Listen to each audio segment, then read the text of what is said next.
పెదవులకెన్నడు తెలియని నవ్వులు పరిచయమైనవి నీ వలన. ఇదివరకెన్నడు కలగని ఆశలు మొదలవుతున్నవి నీ వలన.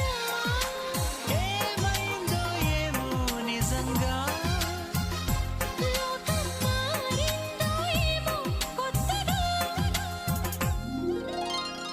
ఏ చోట నువ్వున్నా నీ వెంట వస్తున్నా మనసు నిలవనంటే